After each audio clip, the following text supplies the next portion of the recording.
il faut, tu sais, c'est une question même de paix sociale. Tu laisses l'éducation partir dans tous les sens. Dans une génération, tu auras une guerre civile, ça sort tout. C'est ça la vérité. Attends, c'est extrêmement sensible. Xale yi yarul ñooy nekk mag yi reyante. xale yi yaruwul. Ah oui. Et ça, c'est surtout l'école publique. Parce que dans le privé, nit ñaa ngi fexe ba. seen doom yi di jàng normal. Voilà. ñu organiser Mais leen. tu vas créer deux antagonisme. ay antagonisme. Ñii, ils ont été lâchés par l'école publique. Ñii, on les a formés, ils vont peut-être créer une élite. Mais bu ñu waree daje. tronc commun bi nga xam ne école publique moo ko doon indi ñun ñëpp ñoo jàngandoo dans les mêmes conditions man bi may dem lycée boops musuñ jox ay cahier yooyu école parce que école li kii ba ma nekkoon primaire dama doon dañ lay jox sa liste nga ànd ak sa waa ju dem librairie jënd sa yëpp ñoo toog ma ñëw lycée Blaise Diagne ñu ne ma demal ci kii bi demal ci bibliothèque la xaw ma lu mu doon foofu nga dem ma fekk ñu jàll ay livres ak ay cahier ñu ne ma jëlal sa paquet livre ça c'est important da ngay xam ne fii nga bokk dëkk bi am na lu mu la defal. dëkk bi moo la defal loolu jox la livre jox la cahier pour nga jàng ak ay big ak yëpp pour nga jàng ba pare amul néew doole amul am yooyu yëpp dañ ko effacer mais ce qui est le plus important c'est que ñun ñëpp on n'était peut-être pas d'origine parce que ñii doon jógee ay interne ak yooyu dañ doon jógee ay Casamance ay Fouta ak yooyu ils venaient de très loin mais ñun ñoo jàngandoo c'est-à-dire ñoo bokk li ñu xam et ça crée un lien ba tey. ça unit le pays. mais bien sûr. c'est pour cela que école publique li muy boole moo ëpp solo loo gis parce que ñun ñëppay bokk culture. ak fu ñu mënti jóge su dee ñoo bokk cursus du CI à la terminale am na lu ñu bokk am na lu ñu xamal. école publique moo ñu boole. école publique moo ñu boole. am lu mu def ci ñun formé ñu noonu. voilà formaté ñu noonu nga xam ne ñun dañuy mën a déggoo. parce que ñoo bokk li ñu xam. c'est ça l'essentiel de l'école publique parce que si on la laisse s'effondrer et que chacun crée son école au Sénégal. ku nekk ak sa tarixa ak sa gëm-gëm. ak sa école privée yi bari na de. ak ku nekk ak li ngay jàngale. ku nekk ak li ngay jàngale. ah oui ak li ngay gëmloo nit ñi. mais après ce sont des gens qui vont se retrouver dans l'élite kii naan dëkk bi nii la war a bindoo parce que man lii laa xam waa ji na la may yow foo ko teg man lii laa gëm. et effectivement ce sont ces différences là qui peuvent créer des problèmes école publique mooy dajale ñëpp ñu def élite ñooy toogandoo ku ne xam li sa morom di wax parce que ñoo ko jàngandoo. Ça, c'est extrêmement important pour le ciment social. Dañuy fontu de mais l'école publique là, il faut la sauver et c'est devenu urgent. C'est une urgence. Oui. Il faut la sauver et c'est devenu urgent. Ah oui.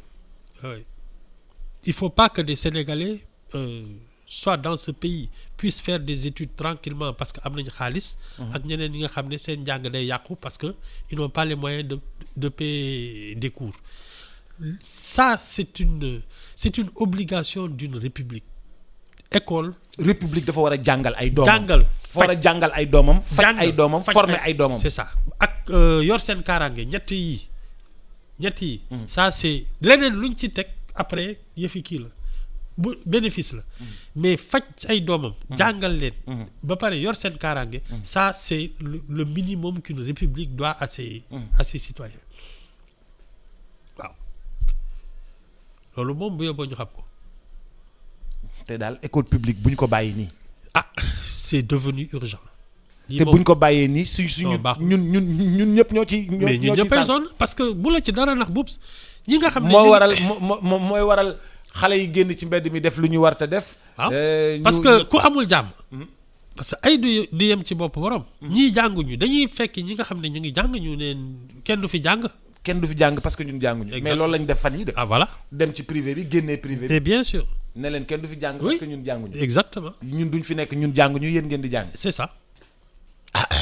il faut faire attention à ces choses-là te xam nga féewale yooyu suy màgg di màgg ça te crée d'autres problèmes parce que ñi ay xale lañu mais su dee contentieux bi lañu am léegi nii suñu demee ba nekk mag imagine ce que ça peut être nee naa la dans une génération les gens vont s'affronter ici moo tax c'est devenu urgent c'est un ciment social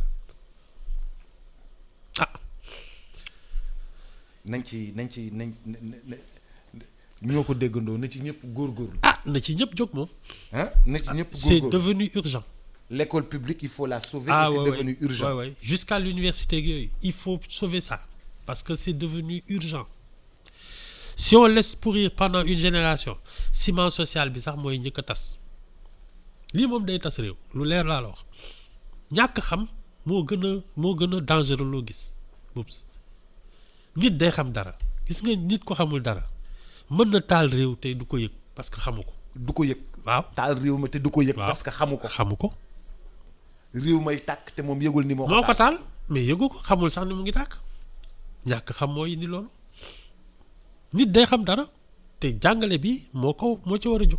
jàngale bi moo koy xamal dara. oui il faut ça c'est devenu urgent loolu moom jàng xam-xam jàng mën-mën surtout métier parce que gis nga àddina man li ma ci comprendre jàng naa ba xam sama xel neexuloon trop ba waaw ma cartouché. li ngay bind yëpp bu ñu nee sa xel neexul. waaw déet mais dama lay moom laa lay expliquer. xam nga kañ laa commencé xamee dara. bi ma commencé liggéey. parce que foofu ngay xam àddina nekk liggéey bu ndaw nii ñu may fay 50,000 lu ne ma dugg ci jaay naa fi ay mèches ak yooyu foofu ngay xamee àddina mais jàng nii effectivement di nga am loo xam mais xam àddina dëgg liggéey moo la koy def or les gosses qui vont très tôt travailler kenn du leen nax parce que dañuy xam seen soxla. xam nit. xam ba pare dañuy parce que li ñuy naan nit ku baax du am jot du ñu am jot dañuy liggéey c'est ça qui est important. Non, on est en train de jouer avec le feu. Am déet. On est en train de jouer avec le feu. On est en train de jouer avec le feu ñu ngi kos allumette moom ci wetu station. ñu ngi kos allumette ci wetu station. kon nañu toppatoo jàng bi. jàng bi daal nañu toppatoo jàng bi ak jàngalekat yi. Oui ça moom c'est clair. C'est clair mais condition de travail yi nag dafa war a ànd tam ak sélection bu sévère parce que n'importe qui ne doit pas enseigner. N'importe qui ne doit pas enseigner. Non. Mais pourquoi n'importe qui ne doit pas enseigner? Parce que da ngay nekk ak ay xale tu les yow yaa leen di formater. Et donc si tu ne nee naa la un crétin ne peut pas créer un génie. Un crétin ne peut pas créer un génie. Il faut aller chercher les meilleurs pour en faire les enseignants parce que c'est comme ça que tu crées une élite. Mais quand tu prends les meilleurs pour en faire des enseignants, il faut que nga fay leen teg leen dans de bonnes conditions. Oui, teg leen dans de bonnes conditions mais c'est ce que les enseignants demandent. Oui. Teg leen dans de bonnes conditions. Li ngay defal magistrat yi. Ban magistrat non xaaral magistrat. laa la wax nga naan moom waaye. non xam nga magistrat yi des députés. non xam nga enseignants yi ma doon discuter dañ ne mais terrain yëpp pour lan ñu koy jox magistrat yi. waaye député terrain yëpp magistrat yi lañ koy jox terrain yi député yi lañ koy jox. lu tax ñun terrain yi ñun ay dañ ci war a am comme ñoom. man magistrat yi sax. non problème te xam nga problème bi yëpp problème mu suuf la. non dama ne la. ay problème bi yëpp problème majorité bi problème mu terrain la problème mu suuf le foncier. dama ne la les gens non enseignants yi dañuy accuser ne gouvernement bi ñii ak ñii lay jox suuf si. Voilà c'est ça et ils ont raison parce que moi je trouve que il devrait être une priorité. Les enseignants devraient être une priorité. Oui ça moom mais attends. mais Ibou xam nga da nga ma doon wax ni le foncier là buñ ci jugul. mooy indi problème ci réew mi mais li ma dégg enseignants yi fi wax. mais bien sûr mais pour lan ni on donne à tel corps on donne à tel corps on donne à tel corps surtout ce qui ma doon waxal loolu la ma wax moo tax ma wax ko magistrat tel la ñuy jox. mais magistrats yi attention boops. mais ils doivent aussi être dans de bonnes conditions. Je suis d'accord je suis d'accord mais c'est les enseignants policiers. Je vais te dire le personnel médical le personnel enseignant. Et le personnel de sécurité. ñooñu en général c'est-à-dire l'armée la gendarmerie la police les pompiers yooyu. ñooñu waruñu am leen naqadi. parce que ñoom la république bi war a njëkk toppatoo. parce que c'est ça le fondement même la sécurité la santé l'éducation. ñooñu ay kii la magistrature en fait partie parce que ay piliers la ñu. ñoom ñooy tax citoyens yi di mën a dox seen soxla ci jàmm. soo amee problème au lieu nga wut sa fetal dem régler ji ko. da ngay dem police wala tribunal déposer plainte ngeen def yëfi nit dem toog ñu ne leen yoon lii la wax. kii moo nekk ci dëgg ki nekku ci dëgg ku ne ñibbi. pour te dire l'importance de tous ces corps là. ñun fii dafa am ñu wax et puis c'est-à-dire on a des privilégiés qui ont fait que l'élite est devenue complètement étouffée. parce que fii mu toll nii ñi nga xam ne ñoo am gëdd ñoo am kàddu ñuy def lu leen neex di dogal ak di kii mais boobu amaluñ ñu benn njëriñ seen bopp rek la ñu amal njëriñ et c'est ça le vrai problème mooy li dal enseignants yi moo dal magistrats yi mooy dal policiers yi mooy dal gendarme yeeg il y a un vrai problème d'organisation sociale maa ngi lay naan man discours Macky Sall yi daf ma xaw a jaaxal parce que nous on a un problème justement d'organisation sociale de vision de superstructure comme on dit. mais moom day toog di naan defar nañ tali fii defar nañ kii TER bi kii machin stade bi dinañ ko inaugurer pour man il ne nous parle pas de nos vrais problèmes. L'enseignement mais attends le statut de l'enseignant le foncier dont tout le monde parle. L'éducation nationale. Le contenu même de l'éducation parce que si aujourd'hui tu travailles sur le contenu de l'éducation tu sais à peu près comment le Sénégal vivra dans 25 ans si tu formes de grands agriculteurs des industriels ak yooyu dans ton école tu sauras que dans 25 ans comment les gens vont travailler mais si aujourd'hui l'enseignement général pratiquement jusqu'à l'université tu ne sais même pas quel métier tu vas avoir ça c'est un problème da ngay dem ba ay licence en lettres wala ay doctorat doo xam lan ko war a def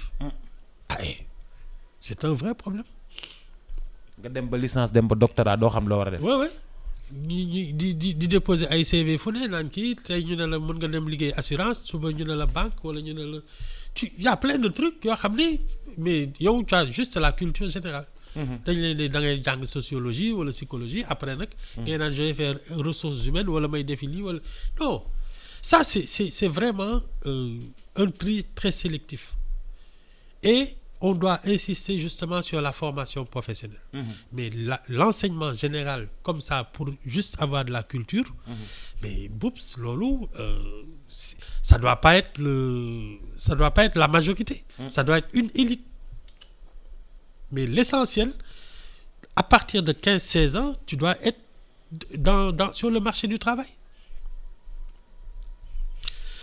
man de loolu laa gis. à partir de 15-16 ans. ah oui. yow noonu ko gis. ah oui ni coréens yi def ak chinois yi def. non mais attends li coréens yi ni nekkee. coréens yi ni ñu nekkee 15 ans nga gis déjà mu commencé liggéey. ni chinois yi nekkee. 16 ans ñun dañu war di am ay nga gis mu commencé liggéey. surplus agricole des surplus de production. c'est ça et ça ce sont des bras ce sont des compétences. war nañu am ñun des surplus parce que on a pratiquement tout pour ça. ay la pêche ak yooyu ñun dara waruñu jaaxal. parce que on a vraiment les ressources naturelles pour ça. on a une position géographique on a tout man li ma ci comprendrewul mooy qu'un pays comme le nôtre et des chômeurs ñun on devrait importer même des travailleurs parce que du doy ñun c'est ça le vrai problème et tout part justement du contenu de l'éducation nationale.